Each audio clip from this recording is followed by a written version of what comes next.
Good day, my fellow Americans and good people of the world. Today, I'd like to address you about the 2024 election for the 47th President of the United States of America. I am disappointed that we are stuck in yet another race of the age-old binary choice between lesser evils of the Democratic and Republican parties, and that the high-profile candidates that are out on the stage are offering a lot of the same old BS. And America deserves better than that.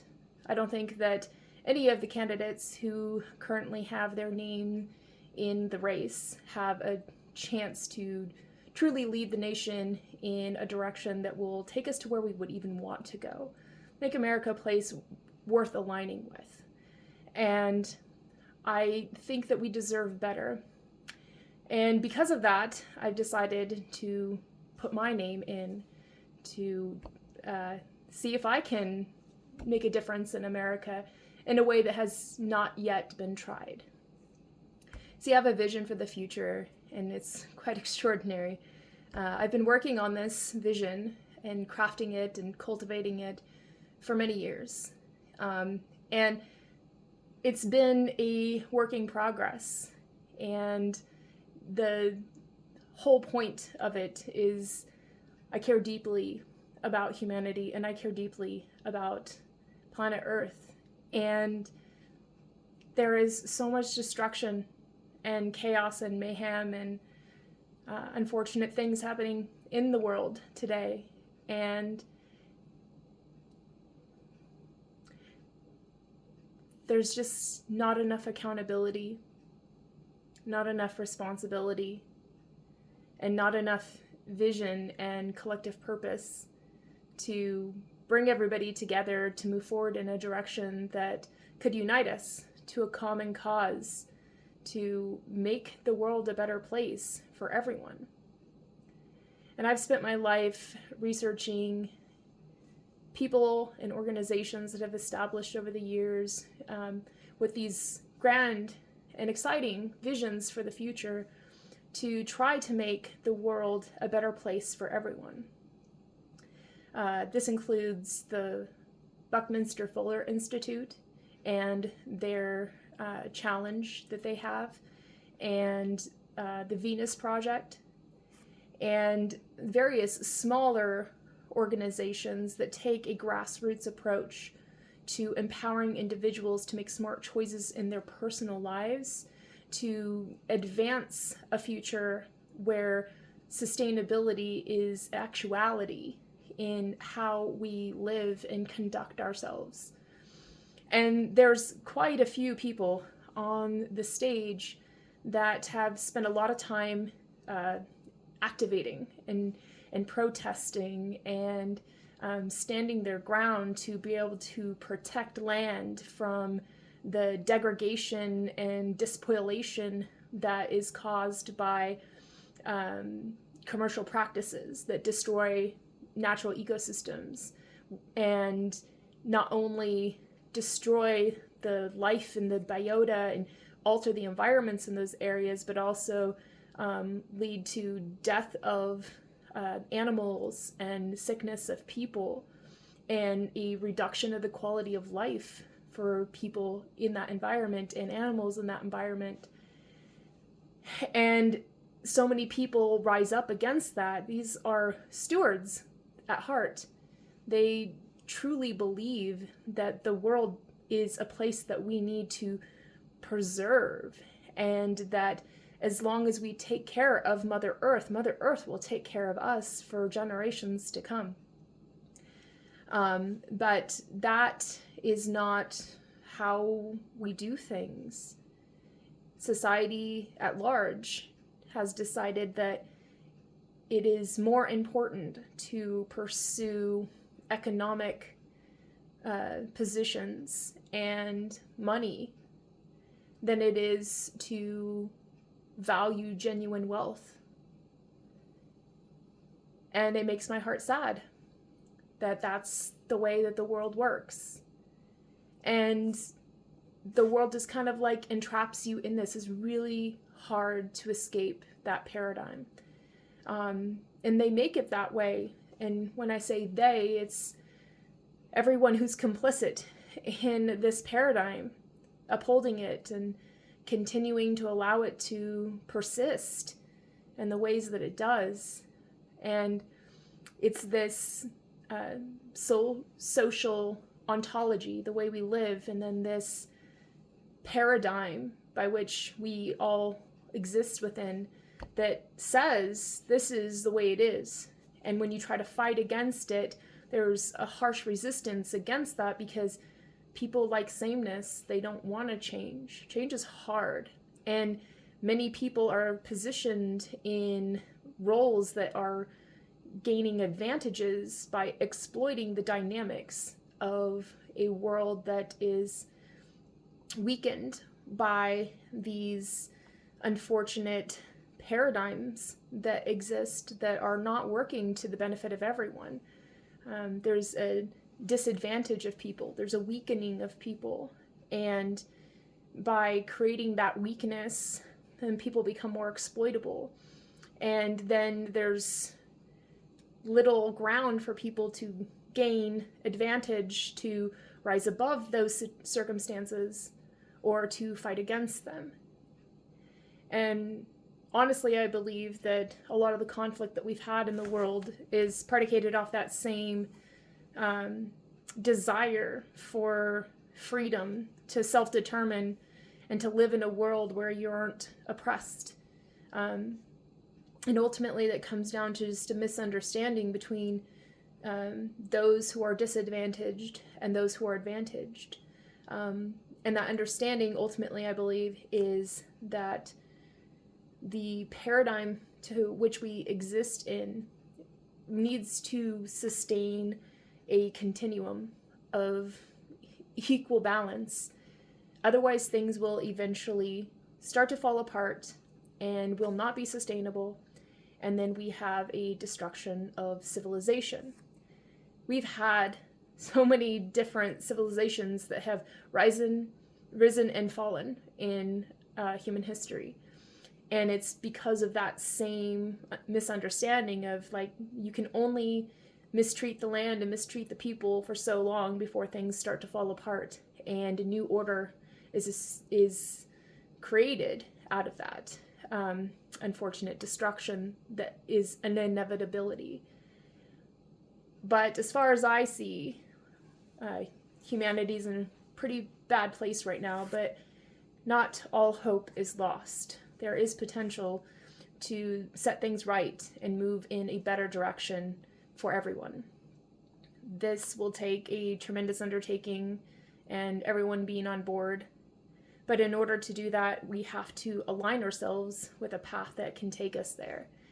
And America has positioned itself as a unique offering to the world of a particular type of democracy that says freedom is the one word that we compare and contrast everything to.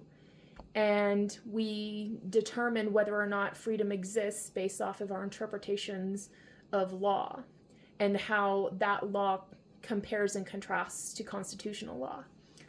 And the overarching purpose of law is to make sure that nobody is harming anyone else, and that the practices that we do aren't harming anyone, whether in a direct way or an indirect way. And unfortunately, a lot of laws that have been created, and a lot of laws that still exist that are now useless and antiquated, yet still remain on the books, and we're beholden to, are effectively working against the best interest of America and of the world.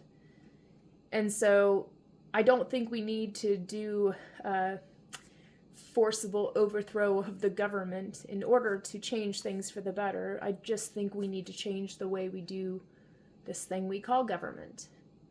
And America is uniquely positioned because of the fact that we have a constitution that says that the people themselves are the ones who have the ultimate power, and that any of the powers that are not given directly to the federal government or the state government rests with the people.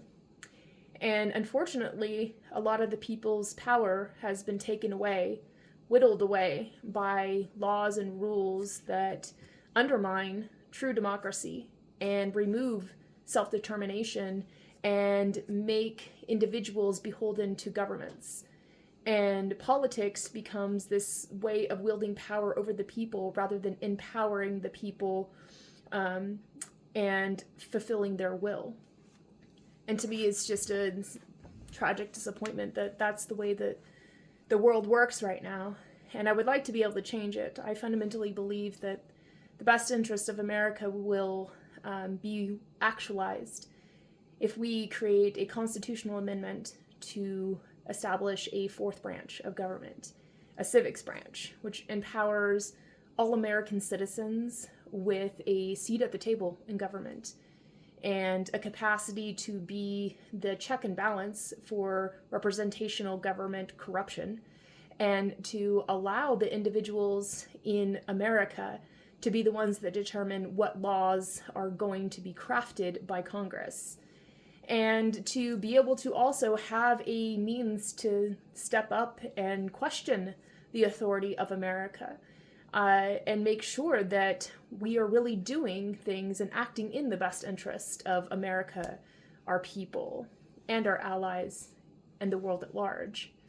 And I believe that if Americans themselves were able to have a position by which their voice could truly be heard, weighed and measured, and put to the foil to test and see if the laws that we create are actually serving the proper intended use, and that they really are helping us to establish a sense of unified, cohesive bond of respect and responsibility, rights, and authorities.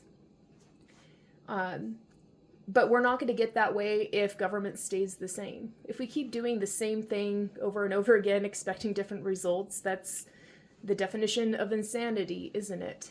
And I would really like us to just try something new, try something better. I know the world is in a very messed up place, but with everything shaken up the way that it is, this is a grand opportunity to take advantage of it. There's like this infectious rebellion. Everybody's saying, it can't be this way. We want to rise up and make a difference. Well, let's make a difference, but not by electing some person in a party that's going to do things the way that they have always been doing it, or bend government to the will of one faction of people over another.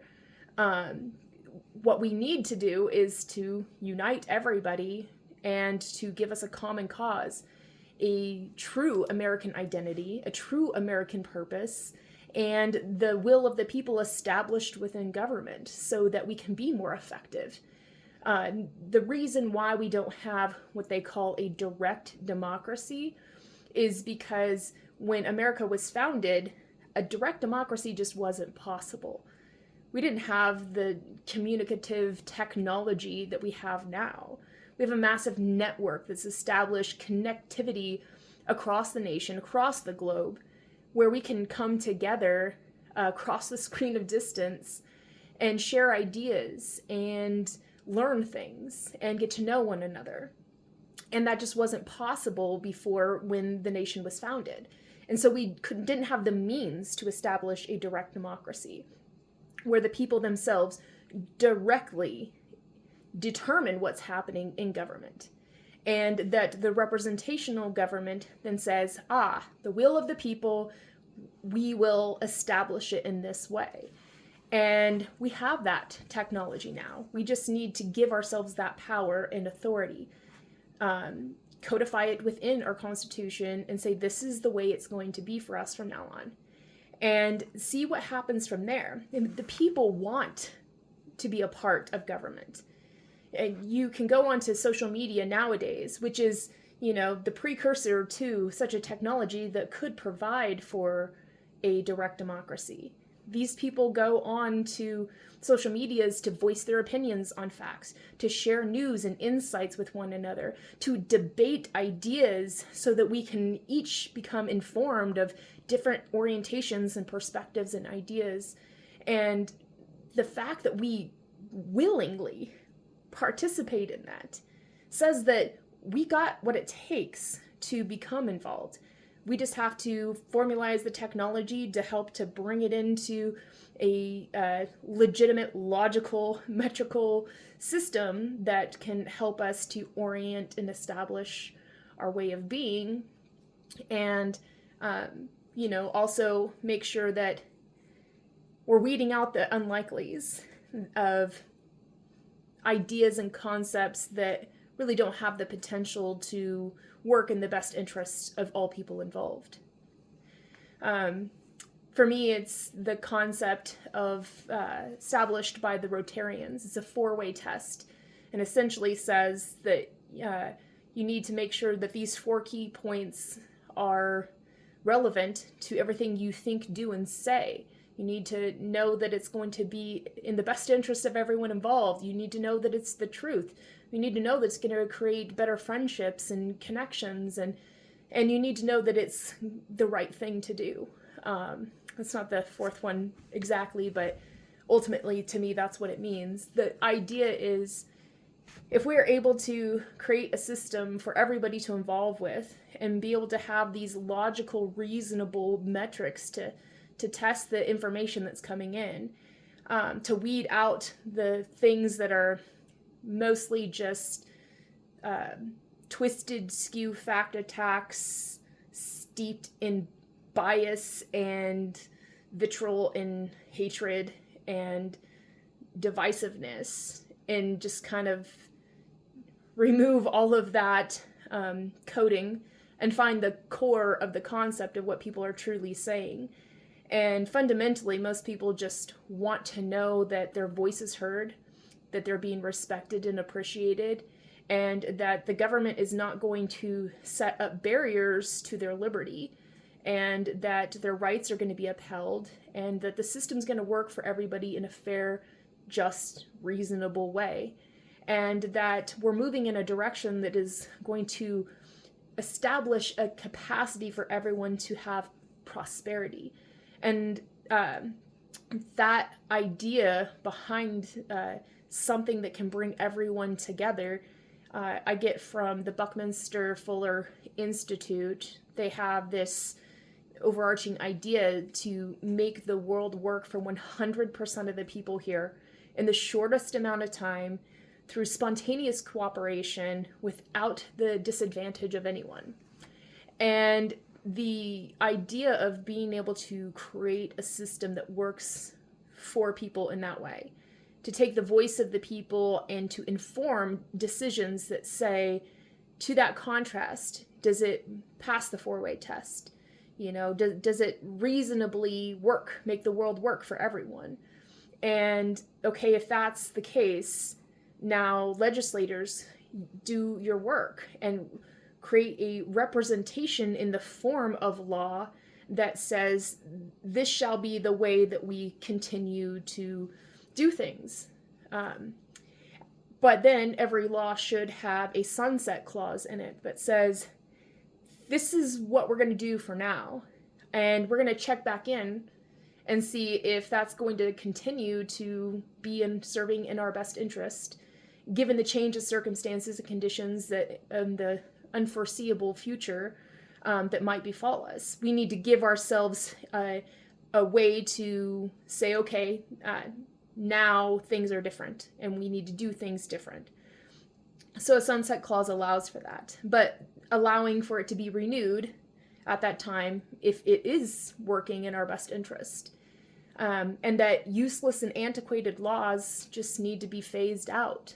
And no law should be established to try to moralize the world into being the reflection of some religious ideology, and it shouldn't be created in a way that would be disadvantaged to anyone or harmful. And the laws that we create have to be executable. They need to actually work. And they need to also be conditional in a sense of like, we know the context to which this will apply.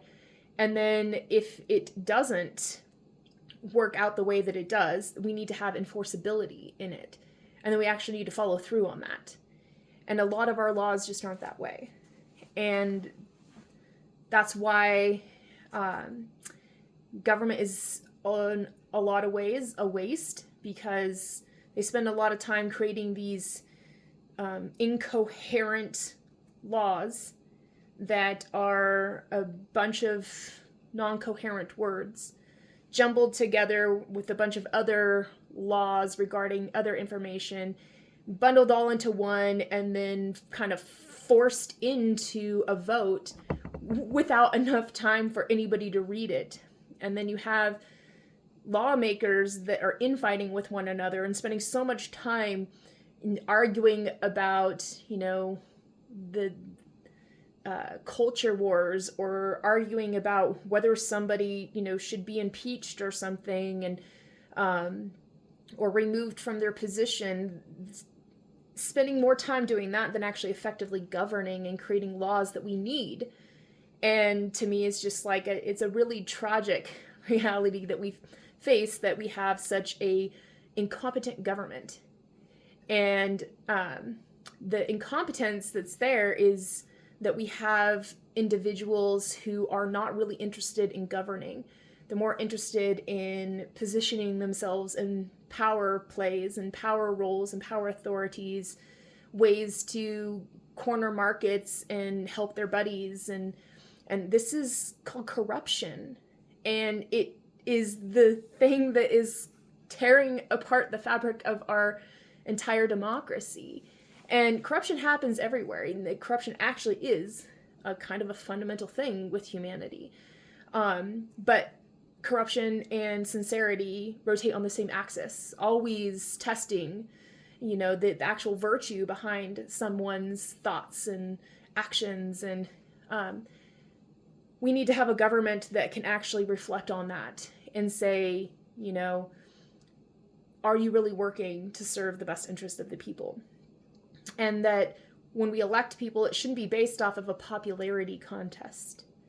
It shouldn't be based off of the person who can rile up the masses, about some hot button topic that, or some twist of, reality, or some, baseless conspiracy theory, or some undermining jab at the other political opponent.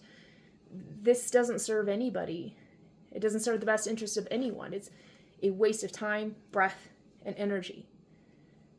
The only time when I think that sort of thing is necessary, or something like it, is to point out the fact that your political opponent is not capable to do what they say they're going to do, or that they are talking out of both sides of their mouths. And, out of one side, they're saying, we're going to do this because it's the best interest of America. And out of the other side of their mouth, we're going to do this because, well, we need to support these particular people over, what's the best interest of America. So I am incredibly disappointed in the way that government is working, which is strange because I love political science. To me, it's a fascinating topic. I like the idea of governance, and not governance in the sense of like people having power over other people, but governance like creating a state of equilibrium, a capacity to keep things going. It's kind of like having a bunch of balls that you're juggling in the air and having the right timing to be able to catch this one and then throw that one and then catch this one, and you got a bunch of them all up in the air and you just got to keep them all going at the same time.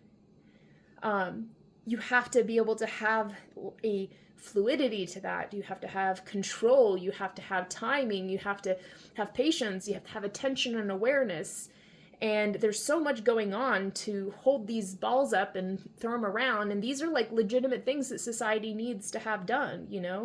We need to have laws that protect us, and we need to have laws that make sure that people are doing what they say that they're doing, and we need to have laws that establish permissibilities for people to pursue certain things in a certain direction, but to have guidelines of regulation so they don't, go beyond those bounds and then mess things up for other people or, the planet at large. You can't pay attention to all these balls that are happening, that you're throwing up in the air and you're juggling, if you're busy infighting with one another. You just can't. And that's the truth. Breaking it down to brass tacks, I don't think that America has the right trajectory. And what I would like to offer is an actual vision for the future. Something that we can all wrap our heads around and agree, like, this is a good idea. I want to be involved in that. What can I do? And for that not to be told to you, like, this is what you're going to do. This is your place in the world. But rather just like, this is the world that we're creating together. And it's going to take a lot of creativity to make that happen, make that work.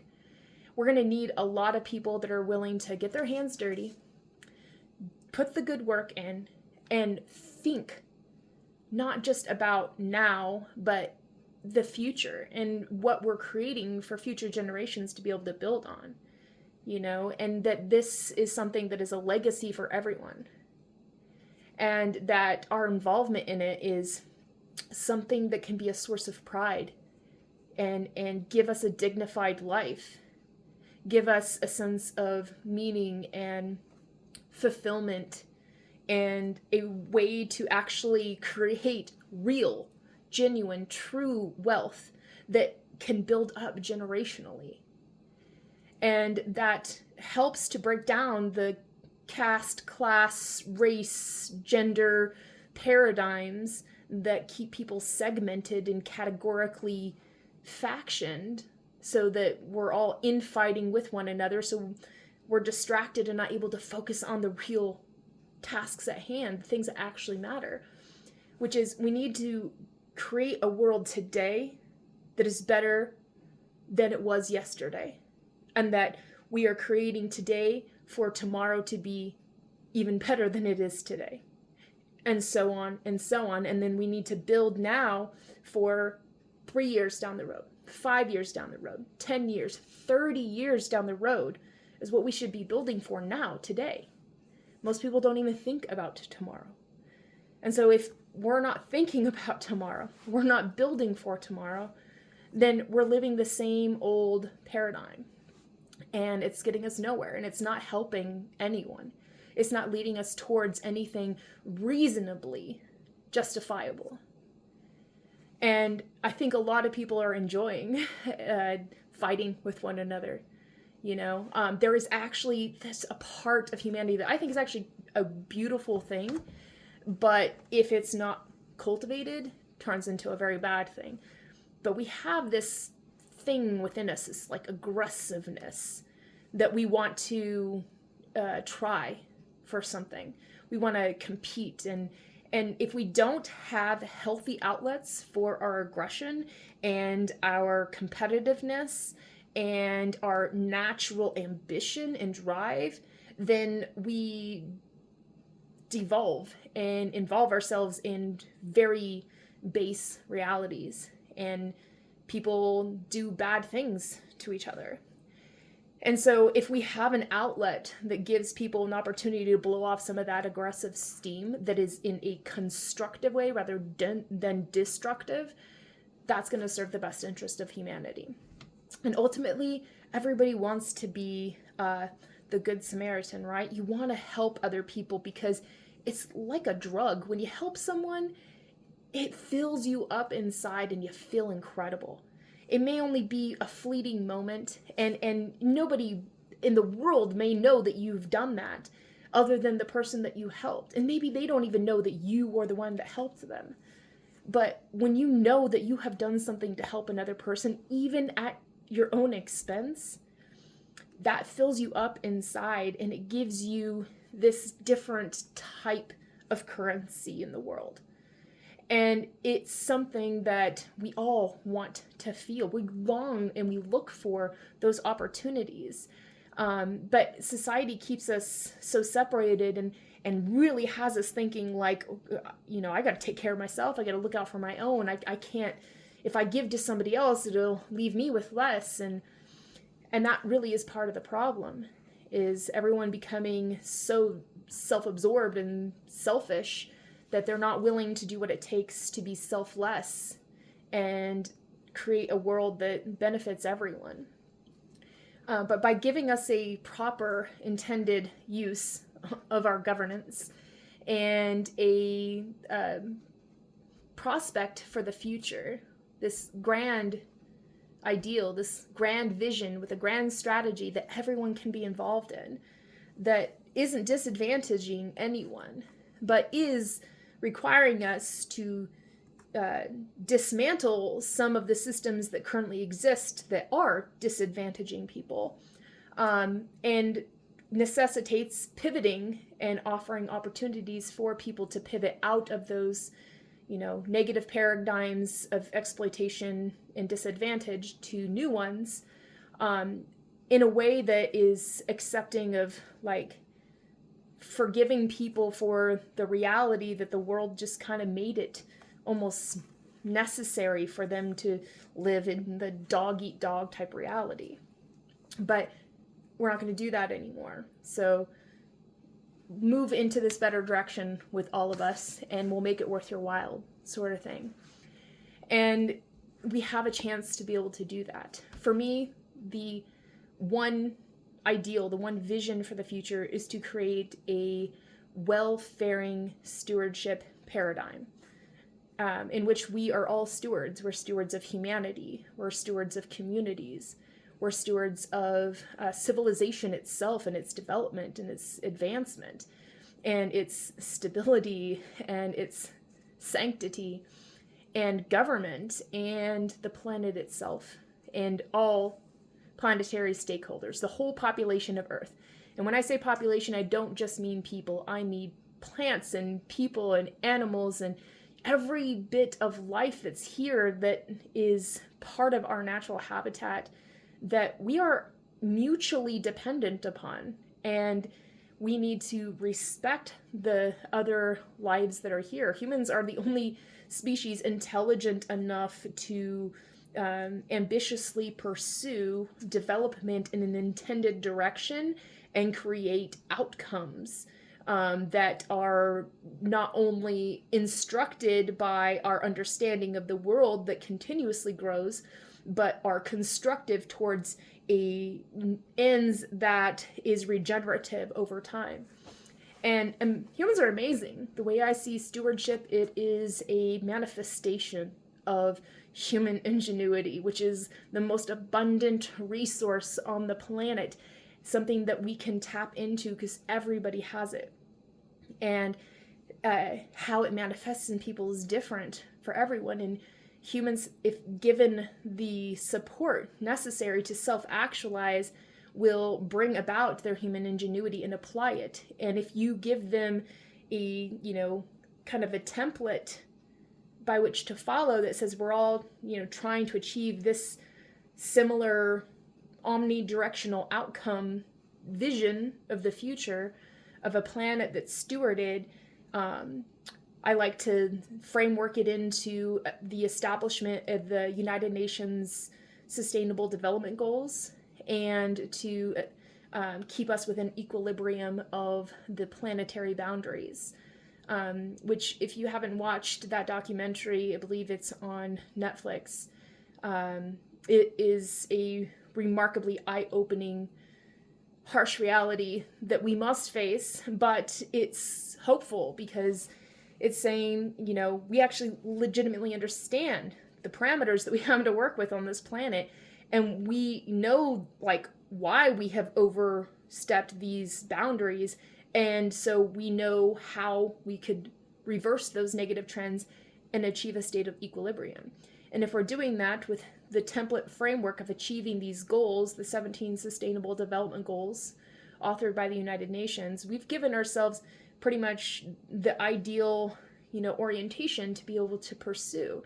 And if our overarching objective is to sustain a welfaring paradigm in continuity, on a continuum for the entire existence of human civilization, and to do so in a way that's expansive, like, we can all involve in that. And it doesn't require people to isolate themselves, or, isolate others, or to point fingers at people or attack an other side. We're all on the same side. We're all working towards the same thing. And we're doing this for ourselves, for our children, for our children's children. The Native Americans have the concept of the 7th generation. What we do here now needs to be considerate of what's happening for the next 7 generations. Like, that's our legacy. That's why we're here, is to gift that future to them, And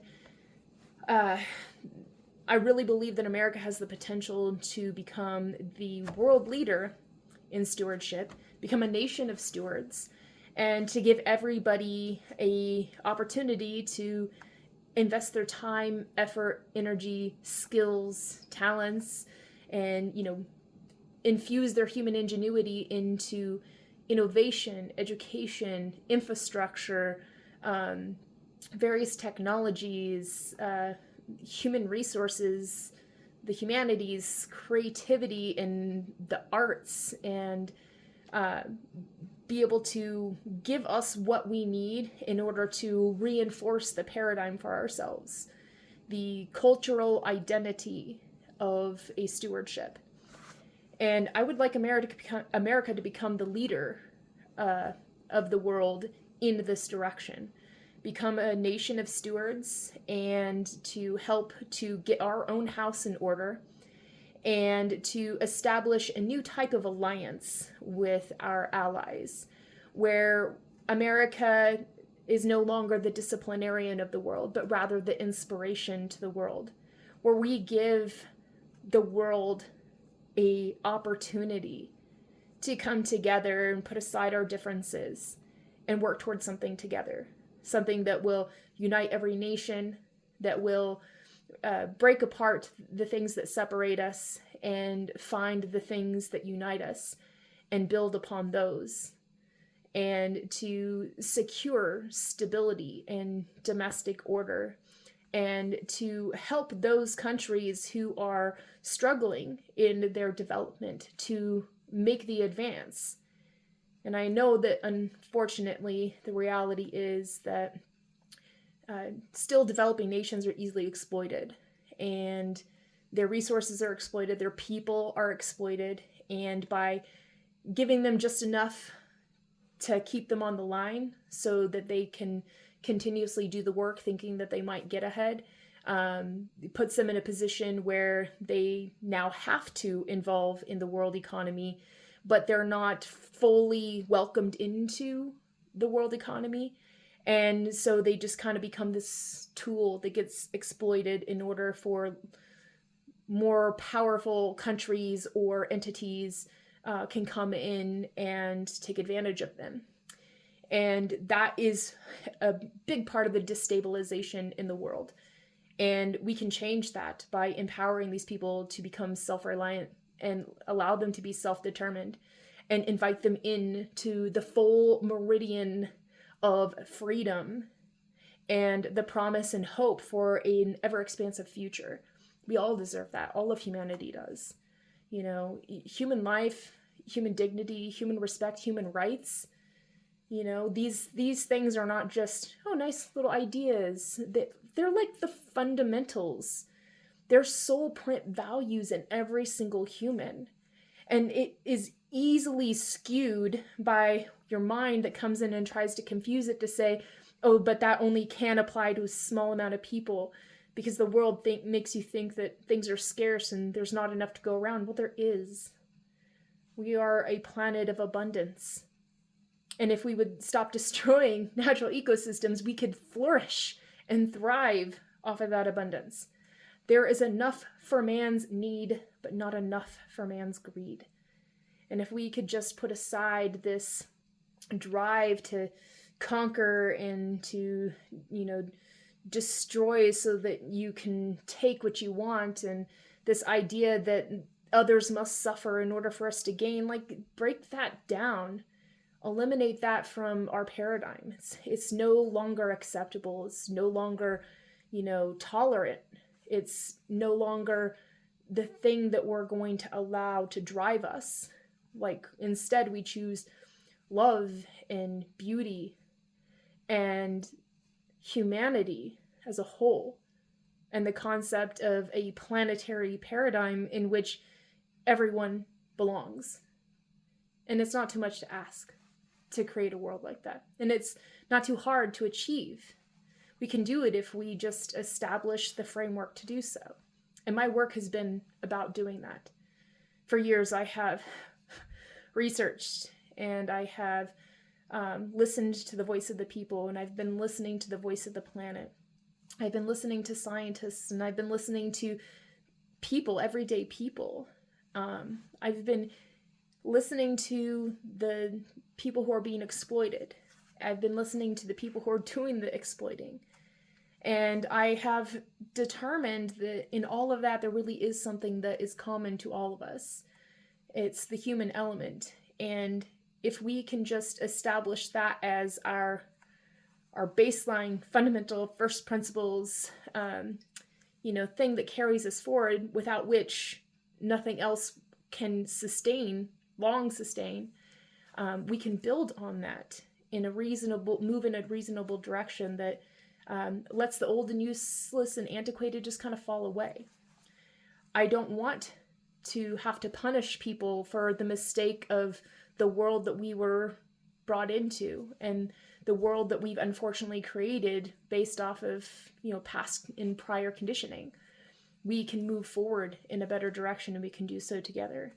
And I really hope that America will see the opportunity in establishing a position for a true leader of the free world, and to give the opportunity for a new type of leadership for America that gives us some traction moving forward, so that we can face the ever-changing paradigm of our climate and face the realities of conflict and face the unfortunate realities of pollution and plastics. And that one's one of my most hated factors of the paradigm that we live in right now, is the problem with plastics and single use, and the idea of having this waste mentality and the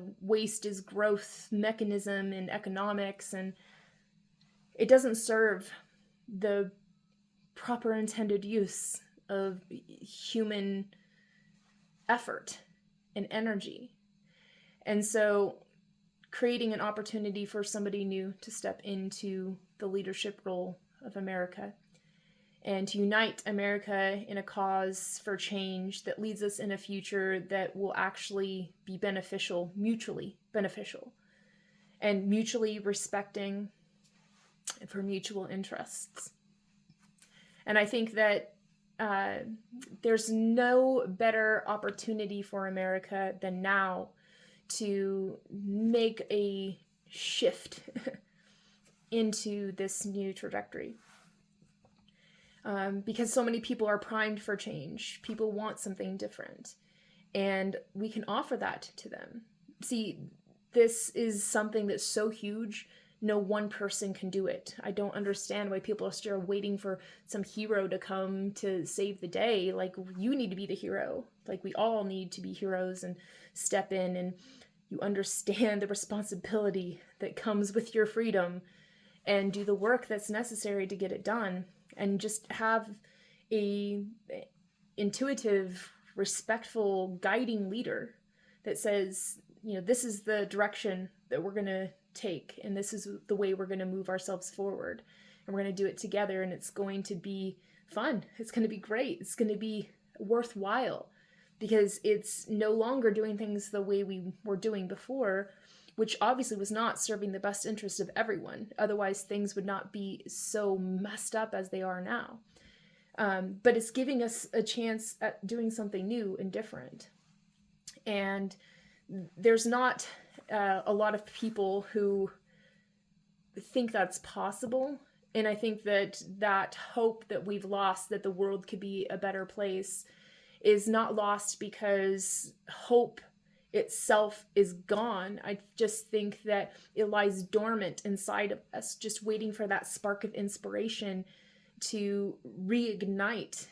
And I believe that that's something that I can bring forth with becoming president, is a daily renewal of that inspiration within the people and within ourselves, and give us a plan moving forward. I have some breakthrough innovations and our initiatives that I would like to create with my administration. There are 9 basic ideas that get us moving in an omnidirectional way, that all serve the same ends of creating a well-faring stewardship paradigm for the world, beginning with America, and to align everybody in a way that it gets everyone involved, and start working towards establishing these new ways of being that alters our economic activity, and it brings everybody into the involvement of that. And it gives more people an opportunity to get themselves to be in a state of well-being, because overarching purpose of the initiatives is to achieve well-faring. We want to fare well in our lives, and if we are creating a well-faring stewardship, people will be well, and our environments will be well, and the business that we do will lead us in directions that will allow us to be well. And I'm not really interested in playing political games or involving myself in the same old hollow platitudes that many politicians like to involve themselves with. To me, we are spending a lot of time, wasting a lot of time, creating laws that are just undermining an individual's self-autonomy. And so I would like, one of the key things to my administration would be to create a concept of dominion, which is sovereign, autonomous personhood for every individual. So the government can't tell you what to do, what to think, what to feel, and limit your life options, conform your self-expressions, limit your voice, or force you into a morally bound, conformed sense of self that may very well go against what is the best interest for your life. And this will eliminate a lot of the problems we have in regards to the government trying to tell people that they can't be who they know they are inside, or they can't make choices in their life about parenting or having children. And if we can just establish a law that says our Constitution already gives the people the ultimate power, and that those rights are reserved for the people, but to codify it and put it in a sense of people have dominion over their own lives. We don't have to argue and fight about the same old petty things. And then allow for society and culture to do its job of sociological, positive and negative sanctioning of one another, to teach one another through examples and through dialogue and discourse, and try to convince people, like, that may be the way that you choose to live, but have you thought about doing it this way? And creating that space for people to self-express and be who they are, who they know they are, and then to learn from people in their culture and in the entire world what might be best for them in a certain circumstance, but not to stigmatize them because of their choices, is the best way to preserve freedom and to uphold the original spirit of intent of the Declaration of Independence and the Constitution, which is independence. So with that being one of the key factors, and establishing a constitutional amendment that creates a fourth branch of government, civics, that involves the people in the government, and aligning with the 9 breakthrough initiatives, which are basically just the means for us to generate the right types of outcomes in the right directions, in the right ways at the right time, in order to capitalize on the momentum that's built from this omnidirectional outcome generator and everybody's involvement in it. Ultimately answering the questions of, like I said, dominion, answering the questions of immigration, which I believe should become, once again, the pride of American nation. So that the idea is, when people came to America, they thought they were coming to heaven. It was so great. No place provided freedom like America. And I want us to get back to that ideal again, become that, beacon of hope. Just like the poem says, I lift my lamp beside the golden door, and to invite people into America so that they can become truly, fully independent, self-reliant, self-determined people that are willing, able, and responsible and obligated to the mutual interest for mutual securities of becoming welfaring stewards themselves, and help in fully integrating the whole world. And the idea of education system is fundamentally broken.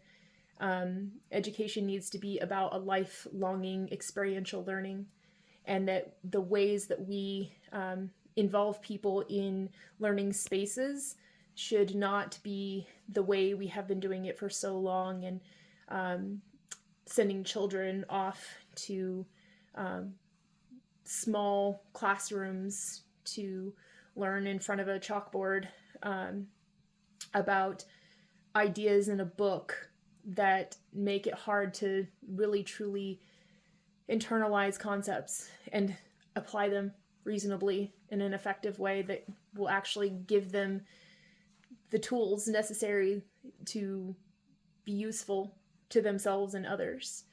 And ultimately teaching people domestic arts and sciences, self-care, and make that legitimately important in our education system. People need to know how to take care of themselves and how to live well, and to, sustain a home and a sense of well-being in that home.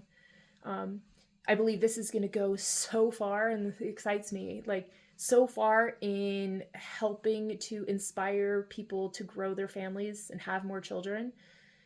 We really need to pay attention to the fact that we have to create more people in the world so that we can keep this wonderful story of human species continuing. And we need more people to be involved so that we can keep the world functioning at the level that's necessary to sustain a thrivability for everyone. Technology is not going to be able to replace humans. It doesn't matter how autonomous our systems become, we need more people in the world.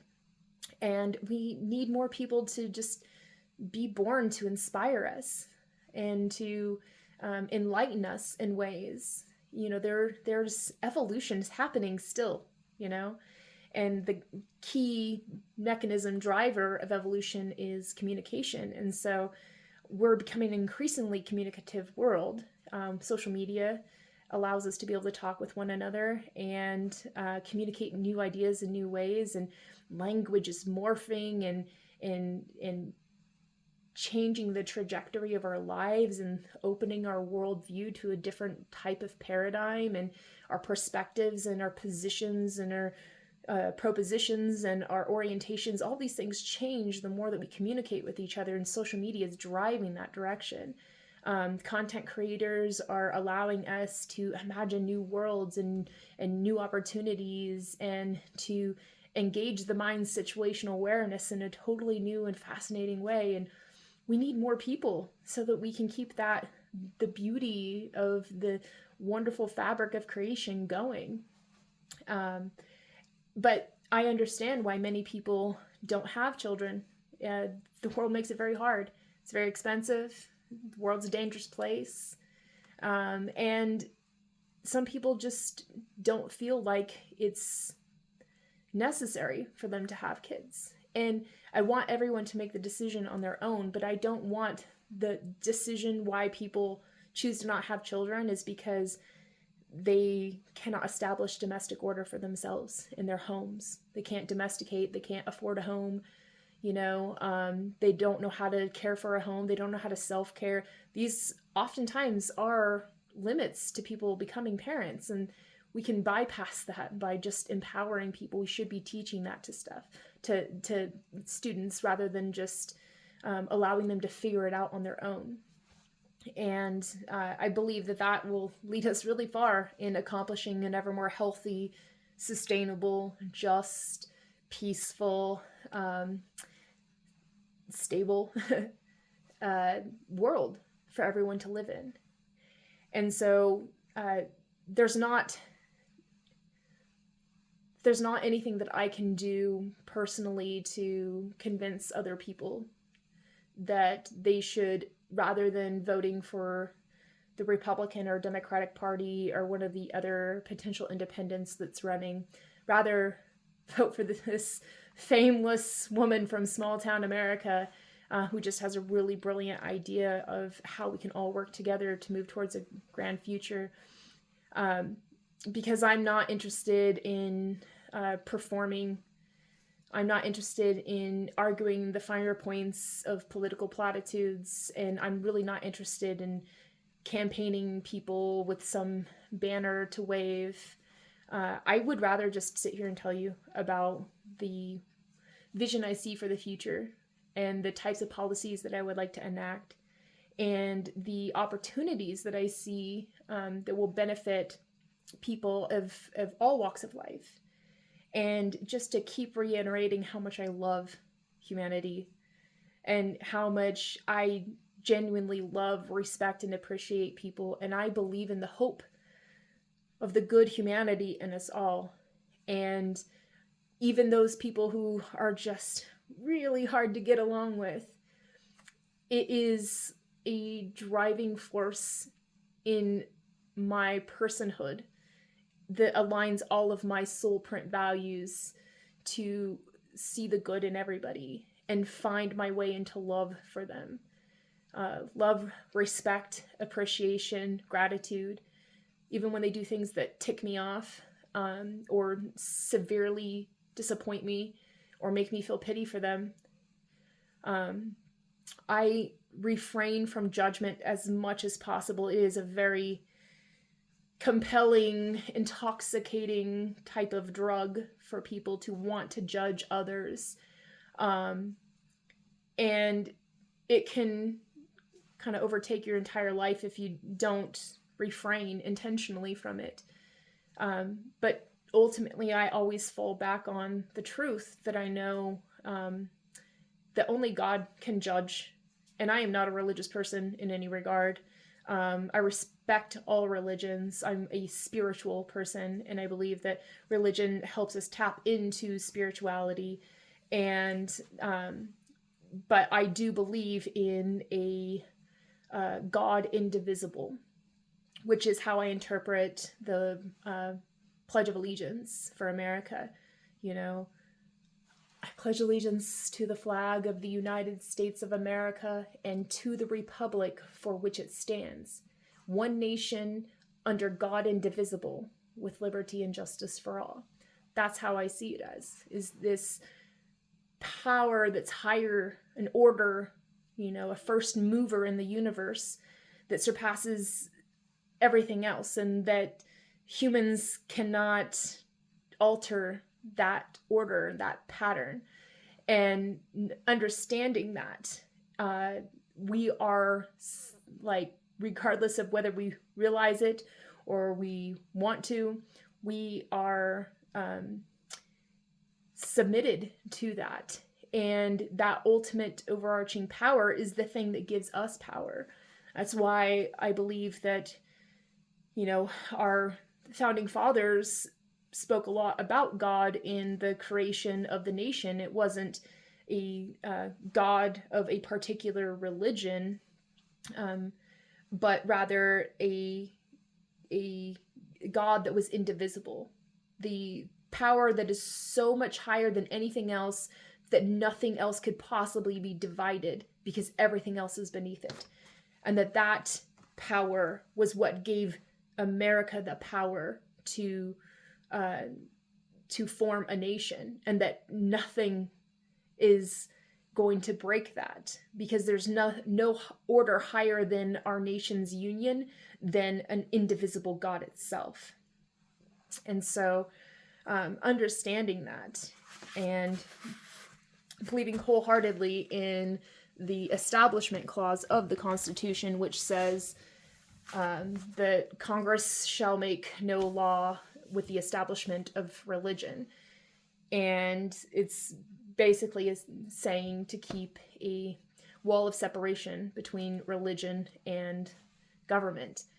And that was one of the most important promises that we created for our nation, because the freedom to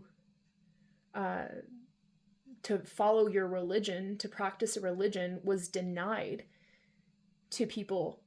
And because of that, people were having to deny significant parts of themselves. And because of that, the people were not free. And it's not possible for people to be free if they cannot freely follow a religion or choose no religion at all, or just to be a spiritual person. And government shouldn't create any laws that establish a religion.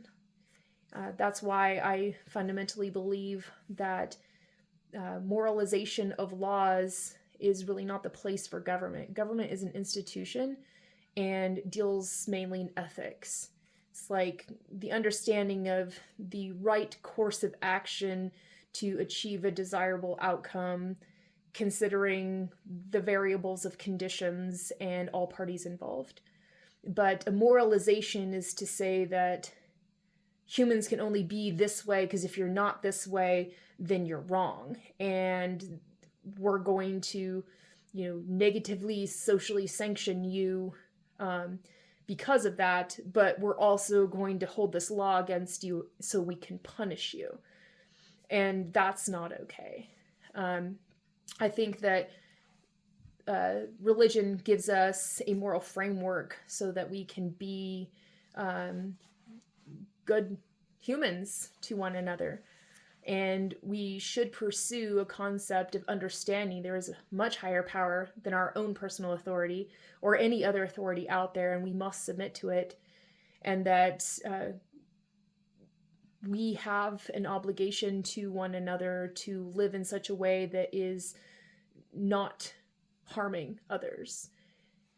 And so ultimately having a government that doesn't feel it's their job or duty to try to establish a religious moral into a codified law is going to be the most effective type of government, because it leaves that to the people, and that's where their liberty lies.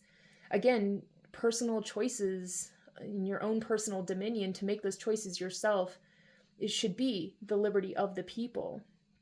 And laws should be created so that liberty can be sustained and freedom can be sustained. and keep us moving in that direction. But if we have laws that limit that, because it's forcing people to conform to a religious ideal, we're ultimately limiting those people's liberties and freedoms. And I just don't think that's fundamentally fair. There is a right and the wrong. We're not saying that people can go out and harm other people and not have consequences for that. That's absolutely the case. We need to have laws to help to make sure that we are conforming to a domestic order that can be sustained, that respects the diversity of everyone and includes all people into it, and then treats everyone equally and fairly under the law. And ultimately, I think that having someone that understands that and then wants to keep that designation of the separation of church and state, wants to create laws that aren't moralizations, but rather ethical bounds and rational relationships that are just, fair, reasonable, right, and that leads us into a pathway that helps us to break up race, caste, class systems in society that have kept us long factioned and separated, so that we can create a formalized union with one another, break down the things that separate us and disrespect, and find ways to connect us in mutual respects, mutual interests, mutual securities, those sorts of things. So understanding that the president is the one that determines everything, but the president has the platform, they have the microphone, and they have the attention of the nation and of the world, and people look to them as a sort of guide, look to them for answers, and look to them for focus, and look to them for a sense of basing in reality, and a sense of hope too, and peace. When something tragic happens in the world, we want someone that we can turn to who is going to give us a sense of comfort, that's going to be sympathetic and compassionate and understanding and willing to listen and to seriously consider the consequences, really look at outcomes and why things happened, and what we can do moving forward to make things right, set things right, and to make sure that these things don't happen again. Some things are just beyond our control, but that doesn't mean that we shouldn't still put forward the efforts to realize this is something that really just shouldn't be in the world. And it's unfortunate that it is. And to have a moment of humanity to connect with those who are suffering, and to just have a desire to ease their suffering and to lessen their suffering, and a want to establish consequence for these sorts of outcomes that can be corrective, and to assure that nobody else has to suffer in those ways. And then a president that just really, truly believes in peace. I honestly think that dialogue has everything it takes in order for us to establish a peaceful world. And I don't want America to be a disciplinarian anymore. I want us to be an inspiration. And I think that by taking a new approach with our allies to be fellow stewards in the world, it's going to be a far better use of our time than it would be to continue to add to the consequences and the losses of conflict and war.